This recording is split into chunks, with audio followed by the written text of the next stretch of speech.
जैसे कि rapeseed, mustard, flax seed, then मसूर, चना एक्सेट्रा। देन आफ्टर जायद, जायद जो है वो समर सीजन के बारे में बात करें। समर सीजन में जो सारे कल्टीवेशन किए जाते हैं वो सारे जो है दिया हुआ इसमें, ठीक है। आप लोग इसको पढ़ोगे तो समझ में आ जाएगा। एक और चीज है ग्राम, दालवा एंड बोरो। यहाँ पर देखो लिखा होगा different name like Grama, दालवा and बोरो। इसका ना ये ना डिफरेंट डिफरेंट नेम है राइस का, ठीक है। डिफरेंट टाइप ऑफ नेम है राइस का, बिकॉज जो है क्या बोलते हैं, जैसे बासमती होता है ना, बासमती राइस, ये भी एक टाइप ऑफ चावल है ना, राइस है। तो वैसे ये ग्रामा, दालवा और बोरो जो है टाइप्स ऑफ राइस है। ओके, डोंट बी कंफ्यूज कि क्या होता है करके, टाइप्स ऑफ राइस ही है। तो कौन कौन से जो है क्रॉप्स उगाए जाते हैं जायद में? कुकुम्बर, वाटरमेलन, वेजिटेबल्स और जो दूसरे वेजिटेबल्स है समर सीजन के, वो सारे क्रॉप्स जो है ग्रोन किए जाते हैं। अपने छत्तीसगढ़ में सबसे ज्यादा कल्टीवेट कौन सा कल्टीवेट होता है? पैडी, मतलब राइस। क्या हो गया? आज ले लेना, शायद आया हुआ है, पता करके जाना, ठीक है। आ गया होगा, पता कर लेना आप लोग, ठीक है, एक बार पता कर लेना। Now agriculture production in India. Agriculture production in India में जो है कौन से ईयर में कितना प्रोडक्शन हुआ है, कितना मिलियन टन जो है प्रोडक्शन हुआ है, इसके बारे में बताया गया है इसमें, ठीक है। इसको आप लोग सिंपली अगर रीड करोगे तो समझ में आ जाएगा कौन सी ईयर में कितना मिलियन टन प्रोडक्शन हुआ है और कौन सी ईयर में कितना पॉपुलेशन ग्रोन किया है, क्योंकि पॉपुलेशन हर साल अलग अलग होता है ना, इंक्रीज होता है। तो उसी के हिसाब से जो है एग्रीकल्चर भी प्रोड्यूस किया जाता है, ताकि हर एक लोगों को, हर एक पर्सन को जो है उनको जो है क्रॉप्स मिल सके, ठीक है, वेजिटेबल्स, फ्रूट जो है प्रॉपर तरीके से मिल सके। Now page number 28। अब इसको जो है सही तरीके, mute yourself students, mute yourself. आज मैं डबल से उठ के सो गई ना, इसलिए मैं उठी नहीं। Now, the main reason for the increase in agriculture production in India over the last 60 years are the following. Please students don't talk. अगर आप लोगों को बात करना है तो प्लीज आप लोग बाहर जा सकते हो, ठीक है। यहाँ पर 3 जो है एग्रीकल्चर प्रोडक्शन होता है 60 इयर्स में। सबसे पहला है आपका increase in the net sown area. Sown का मतलब क्या होता है?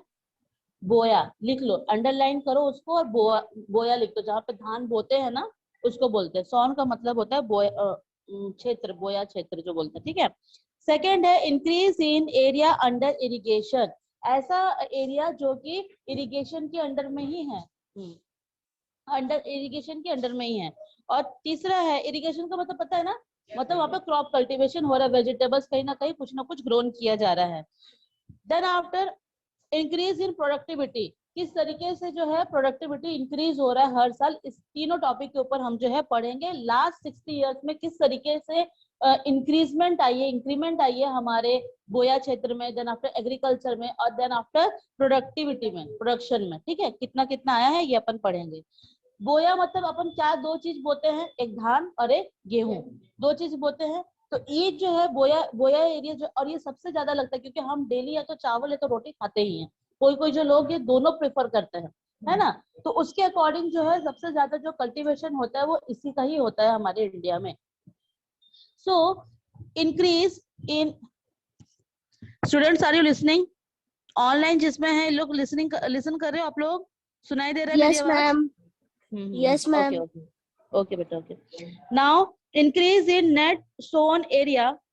Sown area refers to the total land on which crops are sown. If their area increase, come sit here. Come and sit here.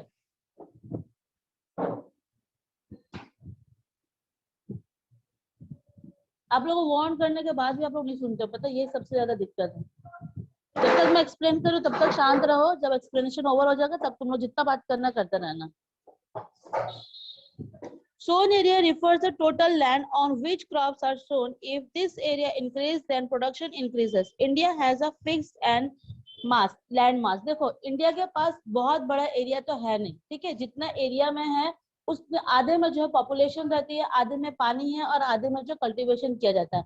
Cultivation का area भी बहुत limited, just because of क्योंकि यहाँ का लैंड बहुत अच्छा कल्टीवेशन मतलब fertilise नहीं है। क्योंकि कुछ कुछ एरिया जो रहता है वो बैरन लैंड है, ठीक है, आप लोगों को मैंने बताया था ना, बैरन लैंड मतलब जो बंजर एरिया जो बोलते हैं, ठीक है।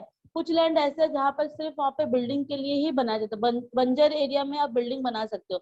लेकिन कुछ कुछ एरिया जो है फैक्ट्रीज वहाँ पे डेवलप की गई है, जस्ट बिकॉज वहाँ का जो मिनरल है बहुत सुटेबल है। जैसे कि हमारे यहाँ पर बीएसपी प्लांट क्यों लगा है छत्तीसगढ़ में, क्योंकि यहाँ पर आयरन सबसे ज्यादा मिलता है, इसके आसपास एरिया में आयरन सबसे ज्यादा मिलता है, इसलिए यहाँ पे बीएसपी प्लांट है। तो क्या होता है, अब जिस जगह पे प्लांट है वहां पे एग्रीकल्चर कर सकते नहीं है, और जहां से हम लोग खुदाई करके रॉ मटेरियल आयरन और लेके आ रहे हैं वहां से भी अपन प्रोडक्शन कर नहीं सकते। तो इसलिए हमारा जो एग्रीकल्चर का जो इंडिया का लैंड मास है वो बहुत लिमिटेड हो गया है। क्यों? क्योंकि यहाँ पे लोग भी रह रहे हैं, इंडस्ट्री भी है, then mineral, different type of mineral जो वहां से ले रहे हैं, देन आफ्टर कुछ जगह बचता है तब जाके वहां पर एग्रीकल्चर होता है। Okay, now the fixed area has different features are used: forest, desert, agriculture, land, etc. If we want to increase the area under the agriculture, we will have to clear forest and irrigated the desert. देखो ऊपर से हमारा जो area है, कुछ कुछ area ऐसे forest और डेजर्ट से भी है, मतलब अपन तो अभी तक कितना क्या क्या बोल रहे थे कि बंजर जमीन है, देन लोग रह रहे हैं, देन आफ्टर क्या बोलते हैं इंडस्ट्री है, अभी डेजर्ट भी आ गया और साथ ही साथ फॉरेस्ट भी आ गया, तो वो एरिया और ज्यादा लिमिटेड हो गई, है ना। तो इसमें ये बताया जा रहा है, सजेशन दिया जा रहा है कि अगर हमको अपना कल्टीवेशन और बढ़ाना है, एग्रीकल्चर फील्ड अगर और बढ़ाना है, तो हमको उस फॉरेस्ट एरिया को क्या करना पड़ेगा, डिस्ट्रॉय करना पड़ेगा, मतलब वो फॉरेस्ट को हटा करके हमको वहां पे एग्रीकल्चर करना पड़ेगा, ये बता रहा है, एक सजेशन दे रहा है। Okay, if you want to in last 60 years, the area under agriculture has expanded with the major expansion taking place in 1950s. The area has remained more and less the same since. मतलब वही बता रहे कि last 60 years में जो है किस तरीके से एग्रीकल्चर जो एक्सपैंड हुआ है, मतलब बड़ा है, ये आप क्या बोलते हैं 1950 से लेकर 1960 तक जो है, अगर आप मेजरमेंट करेंगे, आप किसी भी ऐसे एग्रीकल्चर जगह पे चले जाओ और किसी फार्मर से पूछो या फिर जो एग्रीकल्चर डिपार्टमेंट में काम करते हैं उनसे पूछोगे, तो वो सारा चीज आपको बताएंगे कि किस तरीके से 1950 से लेकर 1960 देन आफ्टर अभी तक के 2020 अभी क्या चल रहा है 21 तक कितना एग्रीकल्चर एक्सपैंड हुआ। एक्सपैंड का मतलब क्या होता है, बढ़ना, ठीक है, हुआ है, इसके ऊपर आपको सारा जानकारी दे देंगे। Small changes in the area can be counted for by more and land left fallow during the. अब फैलो लैंड क्या होता है, कुछ लैंड ऐसे होते हैं जिसको ना उसको छोड़ दिया जाता है ताकि वहां का सॉइल फर्टाइल हो, ठीक है, तो वहां पर आप लोग साल भर एग्रीकल्चर नहीं कर सकते हो, खासकर समर सीजन में। जैसे ये जायद क्रॉप का, जैसे मैंने जायद क्रॉप जब हमने टॉपिक पढ़ा ना, तो उसमें दिया हुआ है कि कोई कोई लैंड अपन ना समर सीजन में छोड़ देते हैं, जस्ट बिकॉज ऑफ क्योंकि वो मिट्टी बहुत ज्यादा पानी एब्जॉर्ब करती है, ठीक है, पानी एब्जॉर्ब के कारण वो क्या होता है कि पानी ज्यादा लिमिटेड मतलब मिलता नहीं है ना, समर में तो ऐसी पानी की कमी होती है, ऊपर से फार्मर लोग कहाँ से लोग पानी लेके आएंगे, पानी के लिए टंकर वगैरह कहाँ से, इतना फैसिलिटी नहीं होती क्योंकि लैंड बहुत एरिया में फैला हुआ रहता है एग्रीकल्चर का, ठीक है। तो उस टाइम पे क्या करते हैं समर सीजन में कि उसको लैंड को छोड़ देते, तो उसको अपन फैलो लैंड बोलते हैं, FALLOW फैलो लैंड, ठीक है, ताकि वहां का जो मिट्टी है वो थोड़ा सा फर्टाइल हो। हाँ, देन आपको यहाँ पे देखोगे net sown area in India, यहाँ पे जो आप लोग को दिया हुआ है, क्या बोलते हैं, देखोगे आप लोग टेबल में दिया हुआ है, 1951 में जो है 119 मिलियन हेक्टर्स के में जो है चीजें एग्रीकल्चर किया जा रहा था 1950 से लेके 1951 तक। देन 1990 से लेके 1991 तक 143 हुआ, ठीक है, मतलब यहाँ थोड़ा एक्सपैंड हुआ, पहले 19 था 119, अभी 19 143 हो गया। देन 2000 से लेके 2001 में देखोगे इंक्रीज हुआ कि डिक्रीज हुआ, डिक्रीज हुआ, पहले 43 था अभी 141 हो गया, तो एक्सपैंड हुआ कि डिक्रीज हुआ ना। देन 2010 to 11 142 थोड़ा सा एक्सपैंड हुआ, ठीक है, मतलब 1 मिलियन हेक्टर जो है वो एक्सपैंड हुआ अकॉर्डिंग टू 2000 से लेकर 2001 तक। Net sown area under the crop sown during the year. Some areas have more than one crop in the year. ऐसा एरिया में जो जहाँ पे जो है बोया जाता है, जहाँ पे, ठीक है, उस एरिया में जो है एक क्रॉप एक ही साल में ही उसको वहां पे फील्ड में लगाया जाता है, बाकी फील्डों को छोड़ दिया जाता है। मान के चलो कुछ एक हेक्टर्स एरिया है, वो 1 ईयर में एक ही बार वहां बोया जाता है, फिर उसको फैलो लैंड के लिए छोड़ देते हैं, किसी और फिर दूसरे साल जो है फिर उसको यूज करते हैं, ऐसा होता है। समझ में आया क्या बोल रही हूँ मैं? क्योंकि वो साल भर लगता है ना आपको, जो आप गेहूं रहता है या फिर चावल रहता है उसको आपको साल भर लग जाता है कल्टीवेट करने के लिए। फिर उसका वहाँ का वो चीज सूखता है, फिर उसको उखाड़ते हैं, देन आफ्टर उसको खोदते हैं, देन आफ्टर उसको बोते हैं। बोने के लिए भी सीजन चाहिए कि वो सीजन रेनी सीजन होनी चाहिए, मतलब पूरा का पूरा वाटर उसमें होना चाहिए, तब जाके वो बोते हैं, है ना। देखे होगे पिक्चर्स वगैरह में कि धान जब भी बोया जाता है फुल ऑफ पानी, पूरा पानी पानी रहता है ना। तो वैसे ही एरिया में जो है बोया जाता है। तो साल भर में उस फील्ड में जो है साल भर में एक ही बार बोया जाता है। उसके बाद हो गया ये, फिर नेक्स्ट ईयर में फिर जो है दूसरे फील्ड में किया जाता है। समझ में आया सबको? Then after increase in area under irrigation, second point है। अब कौन कौन से एरिया में कितना इरिगेशन इंक्रीज हुआ है ये मतलब इस टॉपिक में अपन पढ़ेंगे। बेटा आप लोग को सुनाई दे रहा है ना स्टूडेंट्स जो ऑनलाइन में है? Yes ma'am. Okay. Now increase in area under irrigation, as we have seen earlier, it is not always feasible. क्या नाम है? पढ़ो इसको। Sit down, sit down, sit down, बैठ के पढ़ो। यहाँ पर रीडिंग चल रही है, ठीक है? रीडिंग हो जाने दो, उसके बाद फिर मैं आप लोग को समझा रही हूँ। Increase in area under irrigation as well.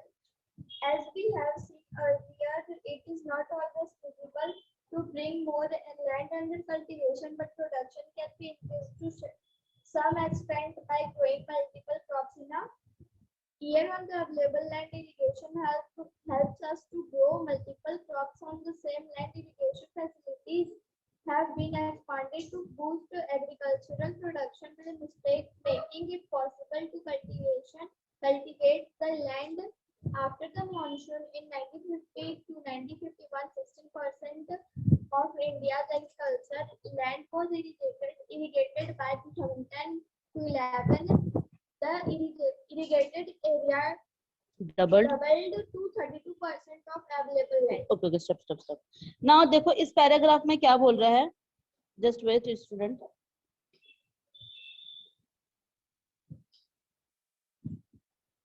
इस पैराग्राफ में क्या बोल रहा है कि देखो हर एक लैंड में जो है एक टाइप का कल्टीवेशन कभी नहीं करना चाहिए। तो ये पूरा बेसिक चीज है, मतलब फार्मर्स जो रहता है ना एक ही लैंड में ना सिर्फ जो है गेहूं या धान या फिर कोई आलू, है ना, एक ही टाइप का चीज नहीं बोते। वो क्या करते हैं अल्टरनेट में कोई चीज को है बोते। उससे क्या होता है लैंड जो है वहां की होती है फर्टाइल होती है, ठीक है। खासकर वेजिटेबल में एक वेजिटेबल उस लैंड पे ग्रोन नहीं होता है, डिफरेंट टाइप ऑफ वेजिटेबल्स जो लैंड पे ग्रोन होता है, तब जाके वो लैंड जो होती है वो फर्टाइल होती है। देन आफ्टर जो है अर्थवर्म, जो पता है ना कि फार्मर्स लोग का जो फ्रेंड होता है, अर्थवर्म छोड़ दिया जाता है ताकि वहां का मिट्टी लोग को खुदाई करके उन लोग जो है उसमें कुछ फर्टिलिटी उसमें लेके आ सके। देन ताकि उससे क्या है एग्रीकल्चर को बूस्ट मिल सके। बेटा साइलेंट करके रखो, अभी पता चला ना किसी को मैडम लोग को तो पता चलेगा फिर तुमको। स्विच ऑफ कर उसको, स्विच ऑफ कर या तो फिर साइलेंट कर उसको। कर दिया? by making it possible to cultivate the land after the monsoon. In 1950 से लेके 51 तक जो है 16% जो है इंडिया में एग्रीकल्चर लैंड इरिगेट हुआ था। देन आफ्टर 2010 से लेके 11 तक इरिगेशन जो है 32% इंक्रीज हुआ है, डबल्ड हो गया। मतलब पहले कितना था 16 टू 32, ठीक है। तो 32 मतलब डबल यहाँ पे इरिगेशन हो गया। 1951 से लेके 2010 से लेके 2011 तक डबल हो गया उसके इरिगेशन, ठीक है, ये बता रहा है। Then after irrigation made it possible to sow improve varieties of seeds that give higher yield. It also made with the possible grown crops on the same land during the Rabi and Zaid season. यहाँ पे क्या बता रहा है देखो इस graph में आप देख सकते हो कैनल्स, देन है रिजर्वेयर्स, बोरवेल, डगवेल एंड अदर्स। यहाँ पे क्या बता रहे इरिगेशन के लिए कौन कौन से मेथड यूज करते हैं। सबसे पहले तो फार्मर्स लोग को पानी की बहुत ज्यादा जरूरत रहती है क्योंकि इरिगेशन करने के लिए ये सर तो कैनल बनाए जाते हैं। कैनल पता है ना, डैम जो रहता है डैम से थ्रू कैनल बनाते हैं। कैनल को क्या बोलते हैं हिंदी में? नहीं, नाला, नाला बोलता है ना, canal whatever. Then after reservoir मतलब होता है कि कहीं कहीं जगह पे स्टोर करके रखना, जैसे अंडरग्राउंड वाटर हो गया, चीजों को बारिश का पानी को स्टोर करके रख रहे हैं, तो उसको रिजर्वियर बोलते हैं, ठीक है। बोरवेल, बोरिंग जो रहता है ना, बोरवेल जो रहता है वो चीज। देन डग वेल, कुआं, कुआं जिसको बोलते हैं, ठीक है। और अदर्स और भी सारे चीजें होती है, जैसे क्या बोलते हैं, पानी गिर रहा है उसका। देन रिजर्वेशन, आप छत पे पानी स्टोर करके रख रहे हो, किसी टंकी में पानी स्टोर करके रख रहे हो, ठीक है। या फिर होता है कि एक तो वहां पे जो क्या बोलते हैं उसको, खेत के बाजू में देखना, सीमेंट से जो है वो बना देते हैं ताकि उसमें पानी भर रहे, ठीक है। तो वो सारी हाँ, तो वो सारे अदर्स में आ जाते हैं। तो इरिगेशन के लिए जब इरिगेशन करते हैं तो वहां पे उस एरिया को, उस क्या बोलते हैं, मिट्टी को फर्टिलाइज करने के लिए डिफरेंट टाइप ऑफ सीड जो है वहां पे डिफरेंट सीजन में जो वहां पे कल्टीवेट किया जाता है। सेम चीजें हैं कि डिफरेंट सीजन में डिफरेंट डिफरेंट क्रॉप, अलग अलग जो फील्ड में जो है वो क्रॉप उगाए जाते हैं। Then our irrigation needs are largely being meet by dams and subsurface water. हमारे इरिगेशन के लिए सबसे ज्यादा पानी जो आता है वो डैम के थ्रू आता है, क्योंकि डैम तो पता है ना आप लोगों को। बस but over the exploitation of the under water has lead the rapid depletion in the water table. कभी कभी ऐसा हो जाता है कि पानी की भी कमी आ जाती है, क्योंकि डैम में उतना ज्यादा पानी नहीं रहता है, ठीक है। हाँ, जिसके कारण फार्मर लोग को जो सूखा नहीं हो जाता है, सूखा बोलते हैं, क्या बोलते हैं, सूखा ही तो बोलते हैं ना, सूखा, पूरा बंजर जमीन सूखा हो जाता है, सूखा पड़ जाता है, सूखा पड़ जाए ना, ठीक है, उस टाइप से जो है क्रिएट हो जाता है, जिसके कारण जो है एग्रीकल्चर नहीं हो पाता है और फार्मर बहुत ही ज्यादा डिप्रेशन में आ जाता है, मतलब बहुत ज्यादा चिंता हो जाता है। क्यों? क्योंकि उन्होंने लोन लिया रहता है, कहीं कहीं बैंकों से सीड जो है लेते हैं, बैंक से उधार लेके और फिर उनको पे करना रहता है। तो जिसके कारण जो है ज्यादातर देखना इंडिया के फार्मर क्या करते हैं, सुसाइड कर लेते हैं, क्योंकि उनको लोन पे करने के लिए पैसे नहीं होते हैं। खासकर पंजाब इन हरियाणा, अभी पंजाब और हरियाणा के जो अभी फार्मर्स लोग आए थे दिल्ली में, धरना वगैरह लगाया था, अपन न्यूज में सुने होंगे, अभी भी वो आंदोलन चल ही रहा है, ठीक है। वो खैर अभी पॉलिटिकल, पहले था वो फार्मर का इशू था, अभी पॉलिटिकल इशू हो गया है, वो बात अलग है। In Punjab and Haryana the water tables has fallen by 4 to 6 metres, ठीक है। पंजाब और हरियाणा का जो पानी स्तर रहता है वो 4 to 6% कम हो जाता है हर साल, ठीक है। क्यों? क्योंकि वहां का लैंड जो देखोगे आप लोग, सबसे ज्यादा व्हीट कहाँ पे होता है, पंजाब और हरियाणा में होता है। हरियाणा और पंजाब में सबसे ज्यादा व्हीट कल्टीवेट होता है, और गेहूं उगाने के लिए ज्यादा पानी नहीं चाहिए रहता है, ठीक है। वहां पे पानी बहुत ज्यादा नहीं चाहिए रहता, थोड़े पानी में वो कल्टीवेट हो सकता है उस जगह पे। So this has lead the bore well dry up, जिसके कारण जो है जो मैंने बताया ना, 4 से 6 मीटर जो है पानी वहां का सूख जाता है, जिसके कारण जो है वहां का जो बोरवेल जो रहता है वो नीचे की ओर चला जाता है, पानी नहीं रहता। जैसे अपन पानी को मिट्टी खोदते हैं, बहुत डिग तक करते हैं, बहुत ही ज्यादा, तो क्या था, हमको पानी मिल जाता है अपने एरिया में, बट वहां पे पंजाब और हरियाणा में ये चीज नहीं मिल पाता है। In underground water continue to exploited at this rate, it is possible that all the bore wells will dry up in their near future। हो सकता है कि फ्यूचर में जो है आगे जाके जितना भी अपना वेल है, मतलब वेल मतलब जो कुआं वगैरह है ना, बोरवेल है, वो एक टाइम पे वो सूख ना जाए, ठीक है। जिसके कारण वहां पर डैम वगैरह बनाया गया है ताकि कैनल के थ्रू जो है सारा इरिगेशन हो सके। That is why it is important to use only as much underground as can be recharge, ताकि ज्यादा से ज्यादा जो है अंडरग्राउंड वाटर वहां पे रिचार्ज हो सके, उसके कारण उसके लिए जो गवर्नमेंट कुछ ना कुछ प्लानिंग कर ही रही होंगी, ठीक है। 3 minutes लेफ्ट है, और this topic I will continue in next period, okay, मतलब नेक्स्ट डे में। Increase in productivity upon next day में करेंगे। स्टूडेंट्स, आप लोगों को सुनाई दिया मैंने क्या बताया? जो इंक्रीज इन प्रोडक्टिविटी है ना, इसको हम लोग नेक्स्ट क्लास में खत्म करेंगे, ठीक है। ओके, हाँ। और आप लोग को जो नोट्स है, एक मिनट, नोट्स जो है आप लोग को मैं व्हाट्सएप में सेंड कर दूंगी, चलेगा ना? मैं यहाँ नहीं लिख पाऊंगी, क्योंकि यहाँ पे सिर्फ एक्सप्लेनेशन जो है देना ठीक रहेगा। आप लोग बस यहाँ पर आके समझो, ठीक है। चीजों को समझना बहुत जरूरी है। आप लोग याद कर लोगे, अगर आप लोग बहुत ज्यादा होशियार हो तो अपने से वर्ड बना करके लिख भी लोगे, लेकिन सबसे पहले उस चीज को आपको समझना पड़ेगा ना। समझ जाओगे तो ऑटोमेटिकली आप उसको इंग्लिश में ट्रांसलेट करके आप उसको बना के लिख सकते हो, ठीक है। दूसरा चीज है, डेली आप लोग प्लीज रीडिंग किया करो, चाहे कोई भी सब्जेक्ट हो, ठीक है। रीडिंग बहुत ज्यादा जरूरी है, क्योंकि रीडिंग में बहुत सारे ऐसे वर्ड्स होते हैं जिसका स्पेलिंग जो है आप लोग को याद करना रहता है, ठीक है। स्पेलिंग मिस्टेक नहीं होना चाहिए, दूसरा चीज है, क्योंकि आप लोग का अभी 10th क्लास है, बोर्ड एग्जाम में आप लोग का एग्जाम अगर होता है तो स्पेलिंग मिस्टेक बहुत ज्यादा होता है, और आप लोग का 1 साल का जो ड्यूरेशन गया है वो तो मेरे को नहीं लगता कि आप लोग 1 साल में बहुत ज्यादा कुछ पढ़ाई किए होंगे। जो बच्चे होशियार है उन लोग किए होंगे, जो लोग नहीं किए हैं उन लोगों को बता दो, डेली रीडिंग करना और स्पेलिंग जो है डेली कुछ ना कुछ याद करना। स्पेलिंग बहुत मिस्टेक होता है, ठीक है, जिसके कारण नंबर कट सकते हैं। समझ में आया? Okay, for till now class is over. Okay, over हो गया ना क्लास बेटा? Okay ma'am, thank you ma'am. Okay बेटा।